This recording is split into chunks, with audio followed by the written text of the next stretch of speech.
ሰላም ጤና ይስጥልን ክቡራትና ክቡራን አድማጮቻችን መረጃዎችን ወደ እናንተ እናደርሳለን። አብራችሁን ቆዩ። በምስራቅ ጎጃም ዞን በአበል ወረዳ በነቢ ጭፋር ቀበሌ በኩታ ገጠም እየለማ ያለውን የጤፍ ማማ በወረዳው ግብርና ጽሕፈት ቤት አዘጋጅነት ተጎበኘ። ምርትና ምርታማነትን ለማሳደግ ከሚያግዙ ዘዴዎች መካከል አንዱ በክላስተር ማልማት ሲሆን እንዲሁም ከባህላዊ አስተራረስ ዘዴ በመውጣት ዘመናዊ የአስተራረስ ዘዴን የመጠቀም ልምድ በአርሶ አደሩ ዘንድ እየተሻሻለ የመጣ ነው ሲሉ የአበል ወረዳ ግብርና ጽሕፈት ቤት ኃላፊ አቶ ሽብሩ መሀሪ ተናግረዋል። በ2017-2018 የምርት ዘመን 46680 ሄክታር መሬት በተለያዩ ሰብል መሸፈኑን ገልጸው ከዚህ ውስጥም 27860 ሄክታር የሚሆነው በጤፍ የተሸፈነ ነው ብለዋል። በዚህም የነቢ ቀበሌ የጤፍ ክላስተር ሞዴልና የተሞክሮ ማዕከል በመሆን ለሌሎች ልምድ እያስፋፋ ያለ ቀበሌ ሲሆን በወረዳውም 337 የክላስተር ብዛት እንዳለና በዚህ ላይ እንደ ወረዳም ትኩረት ሰጠው እየሰሩ መሆኑን የጠቆሙት አቶ ሽብሩ በቀጣይም ለ2018 የምርት ዘመን ከባህላዊ ግብርና ወደ ዘመናዊ ግብርና ለማሸጋገር 3115 ሄክታር ማሳ በትራክተር እንዲታረስ ለማድረግም በትኩረት እንሰራለን ብለዋል።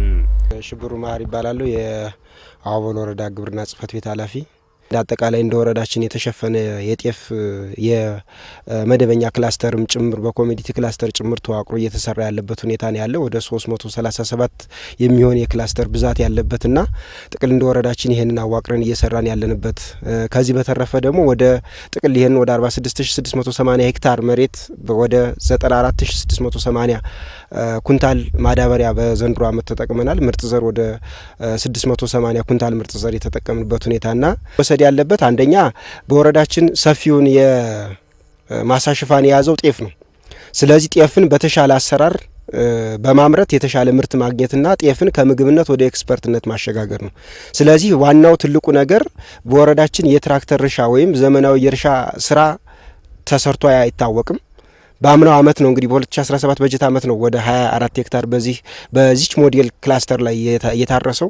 ስለዚህ ይህን ሌሎች ቀበሌዎች እንዲወስዱትና እንደ ልምድ ወስደው ቀጣይ ላይ ከበሬ ከማረስ ወደ ትራክተር ማረስና አንዳንድ የተሻሉ ባለሀብቶችም ካሉ ደግሞ በወረዳችን ትራክተር ገዝተው አርሶ አደሩ እንዲያገለግሉ ለማድረግና ይህን ልምድ ወስዶ ወደ ሌላው ቀበሌ እንዲሰፋ ለማድረግ ታስቦ ነው ዛሬ እንግዲህ እዚህ በዓል ለማካሄድ ያሰብነው ማለት ነው። ቀጣይ እንግዲህ ግብርናን ለማዘመን የታሰበው አንደኛ እንግዲህ ከባህላዊ እርሻ ወጥተን ወደ ዘመናዊ እርሻ መግባት ነው። ሁለተኛ ኮምባይነሮችንና ያሰባስብ በተለይ የዚህ የድረ ምርት አያያዛችን ማሻሻል ነው። ሶስተኛ ምርጥ ዘርና ማዳበሪያ በመክረ ሀሳቡ መሰረት መጠቀም ነው። ስለዚህ እነዚህንና ከተባይ ከበሽታ ከሌሎች ነገሮች ሁሉ ክትትል አድርገን ግብርና በተሻለ መንገድ ቢያንስ 5% ከዛ በላይ ምርትና ምርታማነትን በየአመቱ እየጨመሩ መሄድ ስለሆነ ስለዚህ እነዚህን በተለይ በዘንድሮ አመት ትኩረት አድርገን የምንሰራው የሜካናይዜሽን አገልግሎትን ነው። ስለዚህ ሜካናይዜሽን በዘንድሮ አመት በሰፊው በወረዳችን ወደ 6 ኮምፓይነር አለ፣ ወደ 8 ትራክተር አለ እና ወደ ሌሎች እነዚህ ትናንሽ መውቂያ ማሽኖች ደግሞ ወደ 5 አሉ። እነዚህንን በሰፊው ወረዳችን ላይ እንዲገቡ አድርገን ግብርናን በተሻለ መንገድ ማዘመንና ወደ ዘመናዊ ማሸጋገር ምርትና ምርታማነትን ማሳደግ፣ የምናመርተው ምርት ደግሞ ጥራቱን በጠበቀ መልኩ ተሰብስቦ ወደ ጉተራ እንዲገባ ማድረግ፣ የምናስገባው ምርት ደግሞ ከምግብነት አልፎ ወደ ገበያነትም ጭምር እንዲቀርብ አድርገን መስራት ነው። በነቢ ጭፋር ቀበሌ የሚገኙ አርሶ አደሮች ተደራጅተው ጤፍን በክላስተር በማልማት ተጠቃሚ እንዲሆኑም የነቢ ጭፋር ቀበሌ የሰብል ልማት ባለሙያዋ የሆኑት ወይዘሮ ስለናት አምበሌ አስረድታለች። በዚህም የክላስተር አስተራረስ አዋጭ ዘዴ መሆኑንም የገለጸችው ባለሙያዋ አረምና ተባይን ለመከላከል ትራክተርና ኮምባይነር ለመጠቀምና አንድ አይነት ምርት ለማግኘት በክላስተር መሰራት ተጨማራጭ ዘዴ ነው ስትልም አብራርታለች። እንደ ባለሙያዋም ገለጻ አርሶ አደሮቹ የሰጠናቸውን ኤክስቴንሽን ስልጠናና ድጋፍ ከፍተኛ አስተዋጽኦ አበርክቷልም ብለዋል። በአማራ ክልል በምስራቅ ጎጃም ዞን በአበል ወረዳ በነቢ ጭፋር ቀበሌ የሰብል ልማት ባለሙያ ነኝ። ስለናት አምበሌ ይባላለሁ ስሜም። እንደ ነቢ ጭፋር ቀበሌ አጠቃላይ 1970 ሄክታር አለን በሁሉም ሰብል የሚሸፈን። ከዛ ውስጥ 1560 የሚሆነው በጤፍ የተሸፈነ ነው፣ 79% ማለት ነው ኦልሬዲ። ከዛ ውስጥ ደግሞ 1010 ሄክታሩ ደግሞ በኤፍፒሲ ክላስተር የተደራጀ ነው። ከ1010 ሄክታሩ ደግሞ 300 ሄክታር ሰፋፊ ክላስተር የሚባል አለ። እቅዳችን 300 ነው፣ 330 ሄክታር ነው። ከዛ ውስጥ ደግሞ ቀደም ላይ 21 ሄክታር ነበር። አሁን በዘንድሮ አመት ወደ 38.5 ሄክታር አድርሰን ሞዴል ክላስተር አድርገነዋል። አንድ ትራክተር ተሸልሟል። ዘንድሮም አሁን ከዚህ ውስጥ 23 ሄክታሩ በትራክተር የታረሰ ነው ከሞዴል ክላስተር ውስጥ ማለት ነው። ይህም ሲሆን ያው የነሱ ገዛም አለበት የኛም ገዛ አለበት። ዛሬ የተገኘ ነው በዋናነት ሁሉም አርሶ አደር ልክ እንደ ነቢ ጭፋር ቀበሌ ይሄን የገበሬ በዓል ወስዶ በአርሶ አደሩ ላይ እንዲሰፋ ነው የኛን ተሞክሮ ወስዶ ማለት ነው። ስለዚህ ከ21 ሄክታር ወደ 138 ሄክታር ያደረስ ነው በአርሶ አደርና በእኛ ጥረት ነው። ስለዚህ ሁሉም አርሶ አደር ዛሬ ከገበሬ በዓሉ ይሄን ተገንዝቦ ይሄንን የመሰለ ጤፍ ሁሉም ቀበሌ ላይ ሁሉም ወረዳ ላይ መለማት አለበት ማለት እወዳለሁ። በነቢ ጭፋር ቀበሌ በተካሄደው የገበሬ በዓልም ተገኝተው ከጎበኙ አርሶ አደሮች መካከል አርሶ አደር አቶ ነገሰ በላይና አርሶ አደር አቶ አብዮት በለጠ በበኩላቸው በክላስተር ማልማት አዋጭ ዘዴ መሆኑን ከጎበኙቱ መገንዘባቸውን ገልጸው ይህንንም ተሞክሮ በመውሰድ በቀበሌያቸው ከባህላዊ አስተራረስ ዘዴ በመውጣት የግብርና መካናይዜሽንና የምርጥ ዘር አጠቃቀም ዘዴንም በተግባር ወስደው እንደሚሰሩ ተናግረዋል። አቶ ነገሰ በላይ ይባላል። የከይት ቀበሌ አርሶ አደር አስተዳደር ሊቀመንበር ነኝ። ያው ይሄን ክላስተር ስንጎበኝ ለሁሉም ገበሬ በየቀበሌያችን እየወሰድን ለማስተማር እየጎበኘን ይህንን ክላስተር ምርጥ ዘር ሁሉም ተሞክሮ እንዲያደርግና ምርት ለማዳበር አርሶ አደሩን የምናስተምርበት አላማ ነው።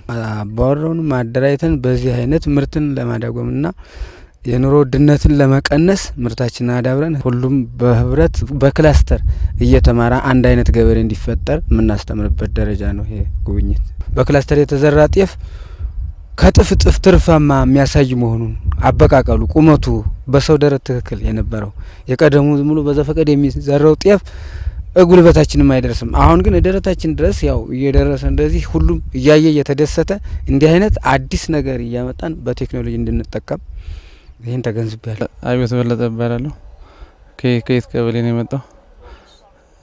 ያየነው ምርቱ አዘራሩ ሁኔታው በጣም ሸጋ ነው። እንደዚህ እንትን በሆኑ እንደውም በኩታ ገጠም መሆኑ በጣም ሸጋ ነው። ለዘሩም አንዱ ሰው የተሻለ ዘር ሲዘራ አንደኛው ነጭ ሲዘራ አንደኛው ዳቦ በጎረቤት የሚዘራ ከሆነ በውሃም በምንም እንትን እያለ በተፋሰስ በምን እየተቀላቀለ እንኳንና ሌላም በአውድማም ቢሆን አሁን ይሄ ግድም እዚህ አካባቢ ላይ አንድ ቦታ ቢያበራ አንዱ ያነሳበት አውድማ ላይ መልሶ ደግሞ ይሄው ዘር ስለሚጣል ዘሩ አይበላሽም ማለት ነው። ስለዚህ ሸጋ ነው ያየነው ነው። ምን በሁሉም በዚህ ቢለመድ ሸጋ ነው። እኔ ራሱ በዚህ እንትን ለማለት ሌላው ሰውም ከገባ በዚህ እወዳለሁ። ሁሉም ሰው ደግሞ እኛም ደግሞ ካየነው ደግሞ ሌላውንም ያስተማር ይሄ ቢሆን ሸጋ ነው። ጤፉ በጣም ተምንም በላይ የሚያስደስት ነው። የተሻለ ነው። በቃ ሁሉም ቦታ አሁን ከኛም አካባቢ ሁሉም ስናየው አዘራሩ ምንም በክላስተር ስላለ ሸጋ ነው። በጣም ምርጥ ነው።